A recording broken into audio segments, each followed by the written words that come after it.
Good evening, all of you.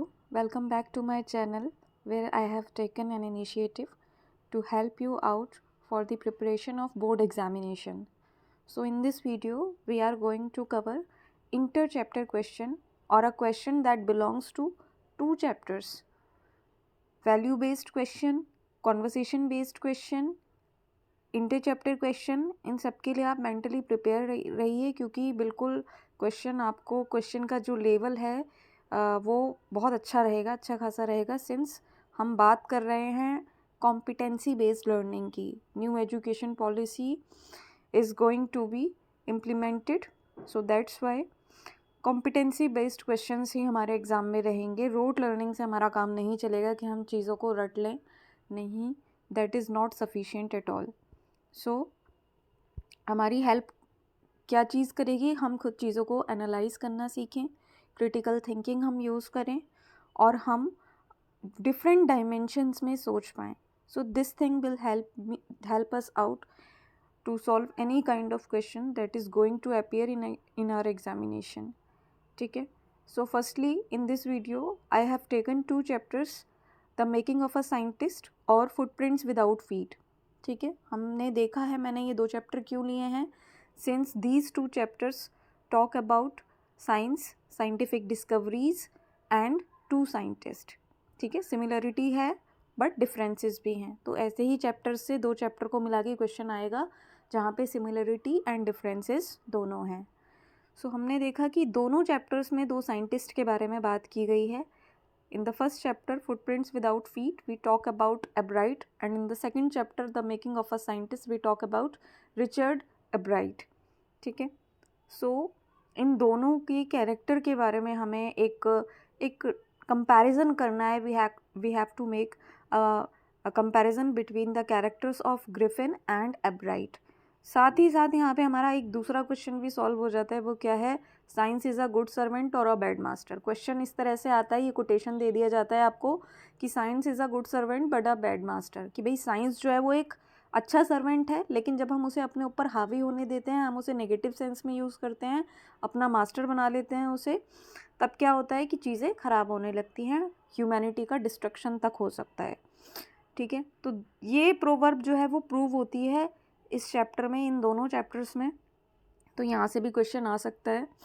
ठीक है, तो इसके लिए हमें मेंटली प्रिपेयर रहना है। कॉन्वर्सेशन बेस्ड क्वेश्चन भी आ सकता है, उसके लिए आप मेंटली प्रिपेयर रहिए कि ग्रिफिन और एब्राइट का एक कॉन्वर्सेशन है, आपको कॉन्वर्सेशन राइटिंग करनी है।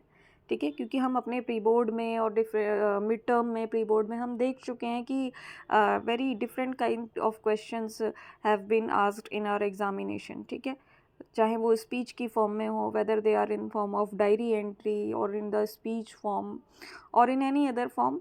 सो क्वेश्चन का जो पैटर्न है दैट इज़ क्वाइट डिफरेंट, है ना, as compare to the questions that were asked in our previous exams. ठीक है, इस साल हमें, क्योंकि नेशनल एजुकेशन पॉलिसी इम्प्लीमेंट हो रही है, तो बिल्कुल वैल्यू बेस्ड क्वेश्चंस के ऊपर बहुत ध्यान रखना है।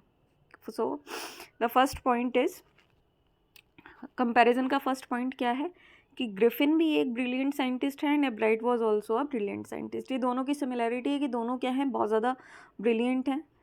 Griffin discovered how to make human body transparent. जो ग्रिफिन है उसने, हमने देखा कि उसने एक डिस्कवरी की थी। क्या डिस्कवरी की थी? कि ह्यूमन बॉडी को ट्रांसपेरेंट कैसे किया जाता है। रिचर्ड एब्राइट ने क्या किया था? उन्होंने भी बहुत सारे एक्सपेरिमेंट्स किए थे regarding butterflies, regarding the viral disease among butterflies और many other issues. He conducted several discoveries, ठीक है, several experiments, sorry. So Ebright also conducted many experiments over butterflies and which finally led him to the function of DNA theory.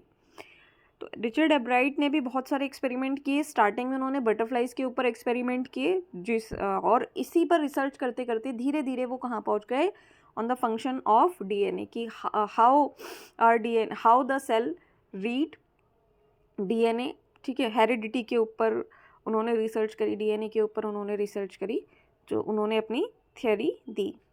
उसके बाद है Griffin misused his discovery and committed crimes. लेकिन difference क्या है भाई? दोनों अच्छे साइंटिस्ट हैं, दोनों ने कुछ ना कुछ डिस्कवरी करी है, लेकिन डिफरेंस क्या है कि Griffin misused his discovery and committed crimes.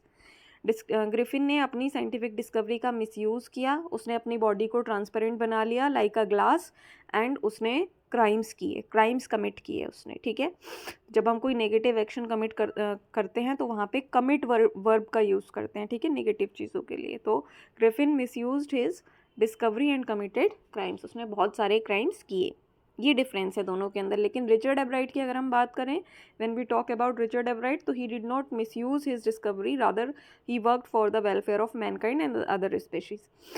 Richard Ebright ने अपनी डिस्कवरी का कोई मिसयूज़ नहीं किया, ठीक है, और उन्होंने ह्यूमन के वेलफेयर के लिए अपनी डिस्कवरीज कंडक्ट करी, और सिर्फ ह्यूमन के लिए नहीं, उन्होंने दूसरी जो स्पेशीज़ हैं जैसे कि बटरफ्लाइज में कोई डिसीज़ होती है तो वो क्यों होती है, ठीक है, तो कहीं ना कहीं वो हम जो अदर स्पेशीज़ हैं बटरफ्लाइज की, उनकी भलाई के लिए ही तो काम कर रहे थे, कहीं ना कहीं वो ह्यूमन बीइंग की और अदर स्पेशीज़ की भलाई के लिए ही काम कर रहे थे। तो यहाँ पे हम एग्जाम्पल दे सकते हैं जिससे कि हमारा जो आंसर है वो इलेबोरेट हो जाए और एग्जामिनर को क्लियरली समझ में आए, ठीक है। Griffin was revengeful, he set fire to the house of his landlord. Griffin एक ब्रिलियंट साइंटिस्ट था, although he was a brilliant scientist, yet he had several negative qualities, ठीक है, उसके अंदर बहुत सारे ऐसे इमोशंस थे कि वो रिवेंजफुल था, बदला लेने में विश्वास रखता था। उसका लैंडलॉर्ड जब उसको परेशान करता था तो उसने क्या किया, जब वो ट्रांसपेरेंट हो गया तो उसने अपने मकान मालिक के घर में आग लगा दी। He set fire to the house of his landlord. Ebright was not revengeful, लेकिन एब्राइड जो है उसके अंदर इस तरह से नेगेटिव क्वालिटी उनके अंदर नहीं थी। उनके अंदर कॉम्पिटिटिव स्पिरिट तो थी। आपको याद है कि जब रिचर्ड एब्राइड साइंस फेयर में पार्टिसिपेट करने गए थे तो वहाँ पर वो हार गए थे, तो उन्होंने उस हार से सीखा कि भाई मुझे है ना, ऐसा नहीं है कि वो अपने कॉम्पिटिटर से नफरत करने लगे कि अच्छा ये जीत गया मैं नहीं जीता, अब मैं इसके साथ कुछ बुरा कर दूंगा जिससे कि ये अगली बार पार्टिसिपेट ना कर पाए।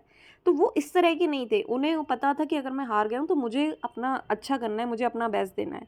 तो रिचर्ड एब्राइट के अंदर रेवेंज की भावना नहीं थी, बदले की भावना नहीं थी कि अच्छा आज मैं हार गया, इसने मुझे हरा दिया तो मैं अब इससे बदला लूंगा, नहीं, इस तरह के नहीं थे वो, ठीक है। उनके अंदर पॉजिटिव कॉम्पिटिटिव स्पिरिट थी कि मुझे अपना बेस्ट देना है और दूसरों से मुझे आगे निकलना है, लेकिन पॉजिटिव तरीके से। Griffin committed robbery, befooled people and beat dutiful policeman, ठीक है। तो हमने यहाँ पे ग्रिफिन के बारे में दिया हुआ है कि ग्रिफिन ने क्या क्या क्राइम्स किए थे। उन्होंने रॉबरी की थी, कई जगह से उन्होंने पैसे चुराए, ठीक है, क्लर्जीमैन के यहाँ से भी चुराए थे, शॉपकीपर्स के यहाँ से भी चुराए थे, ठीक है, उन्होंने कपड़े भी चुराए थे, है ना, कहाँ से, लंदन स्टोर से। और बिफूल किया लोगों को, जैसे कि वो जो क्लर्जी मैन है वहाँ पे जब वो गए थे उनके घर पे रेंट पर रहने लगे थे तो उन्होंने सारे लोगों को बेवकूफ़ बनाया ग्रिफिन ने। और लास्ट में जब वो पकड़े गए और पुलिस को बुलाया गया तो उन्होंने पुलिस कांस्टेबल को, जो कि बहुत ही ड्यूटीफुल थे, उनको उन्होंने पीटा। तो ग्रिफिन ने हर तरह से मिसयूज़ किया, फ़ायदा उठाया, एडवांटेज लिया अपनी डिस्कवरी का। सो वो बहुत सेल्फिश हो गया था। यहाँ पे आप लिख सकते हैं कि ही ग्रू वेरी सेल्फिश, ठीक है, और उसने एडवांटेज लिया पूरी तरह से अपने ट्रांसपेरेंट होने का, रॉबरी की, he befooled people, he beat dutiful policeman. Ebright was a noble man along with being a great scientist, he was a good orator, debater, sports person as well. दूसरी तरफ हम देखते हैं कि रिचर्ड एब्राइट इस तरह के नहीं है, उन्होंने कभी भी कोई रॉबरी करना या लोगों को पागल बनाना या फिर किसी को पीटना इस तरह से उन्होंने नहीं किया। उन्होंने अपनी डिस्कवरी का मिसयूज़ नहीं किया, ना ही उन्होंने इस तरीके की क्राइम किए, बल्कि रादर वो क्या थे, along with being a great scientist, एक साइंटिस्ट होने के साथ साथ वो एक अच्छे ओरेटर भी थे। ओरेटर यानी जो अच्छा स्पीकर होता है, अच्छा वक्ता होता है, जो बोलने में बहुत अच्छा होता है। अच्छे डिबेटर थे वो, स्पोर्ट्स पर्सन थे, उनका स्पोर्ट्स एक्टिविटीज़ में, माउंटेनियरिंग में, ठीक है, बोटिंग में, अलग अलग एडवेंचर्स में, स्पोर्ट्स में, आउटडोर गेम्स में उनका बहुत इंटरेस्ट था। तो उनके अंदर ये सारी क्वालिटीज़ थी, वो अपना ध्यान इन चीज़ों में लगाते थे साइंस के अलावा। Griffin was short tempered person who lacked patience. Griffin जो था उसके अंदर वो बहुत शॉर्ट टेम्पर्ड था, पेशेंस की भारी कमी थी उनके अंदर। अगर किसी ने थोड़ा सा कुछ कह दिया तो उसको पीट कर ही फिर मानेंगे, बिल्कुल बदला लेके ही मानना है, और जल्दी गुस्सा आ जाता था। उसको पसंद नहीं था कि कोई भी उसको टोके, आर्ग्यूमेंट करे उसके साथ। He did not like anyone ask any question to him, ठीक है। तो Ebright was patient enough to learn from his failure, conduct experiment constantly. लेकिन जिस तरह से ग्रिफिन के अंदर पेशेंस की कमी थी, he lacked patience, on the other hand, on the contrast we see कि रिचर्ड एब्राइट के अंदर पेशेंस था। पेशेंस की वजह से ही जब वो एक बार साइंस फेयर में हार गए थे, he lost in the science fair, तो उन्होंने अपनी फेलियर से सीखा और एक्सपेरिमेंट करते गए अंटिल ही गॉट सक्सेस, जब तक उन्हें सक्सेस नहीं मिली। तो ये जिसके अंदर पेशेंस है वही कर सकता है, ठीक है। Griffin proved that science could be a bad master which could lead to disastrous consequences outcomes, ठीक है। जो भी वर्ड आपको इजी लगता है, मैं स्लैश करके इसलिए लिख देती हूँ कि कई बार कोई बच्चा है उसको नहीं, कोई वर्ड उसकी स्पेलिंग उसको आसान नहीं लग रही, प्रोनाउंसिएशन उसको आसान नहीं लग रहा, तो मैं इसलिए स्लैश करके लिख देती हूँ जिससे कि ये आपको ईजी लगे। तो ग्रिफिन ने ये प्रूव कर दिया था, क्या प्रूव किया था, कि साइंस जो है वो एक बैड मास्टर हो सकता है, कि साइंटिफिक डिस्कवरी कई बार हमें डिज़ास्ट्रस आउटकम दे सकती है, मतलब कि कुछ साइंटिफिक डिस्कवरी इतनी खतरनाक हो सकती हैं जिससे कि आउटकम्स जो हैं उनके खतरनाक हो सकते हैं अगर हमने उन्हें ठीक से यूज़ नहीं किया। जो ग्रिफिन की डिस्कवरी थी, ऐसा नहीं है कि डिस्कवरी में कोई प्रॉब्लम थी, नहीं, it was a great discovery कि भाई ह्यूमन बॉडी को ट्रांसपेरेंट कैसे बनाया जाए, बट इसका मिसयूज़ किया किसने, ग्रिफिन ने, और कहीं ना कहीं उसने ये प्रूव किया कि साइंटिफिक डिस्कवरी ह्यूमन बींग्स के डिज़ास्टर का एक बहुत बड़ा एक रीज़न, एक कॉज हो सकती हैं, और इसके जो कॉन्सिक्वेंसेस है, परिणाम हैं, बहुत ज़्यादा डिज़ास्टर्स हो सकते हैं, बर्बादी लाने वाले हो सकते हैं, ठीक है। एब्राइट prove that science is a good servant if used for the welfare of Mankind. वहीं दूसरी तरफ रिचर्ड एब्राइट ने प्रूव किया कि साइंस जो है वो एक अच्छा सर्वेंट है। अच्छा सर्वेंट होने का मतलब क्या है, कि हम साइंस को यूज़ कर रहे हैं, ना कि साइंस हमें यूज़ कर रहे हैं, मतलब हम साइंटिफिक डिस्कवरी का मिसयूज़ नहीं कर रहे हैं।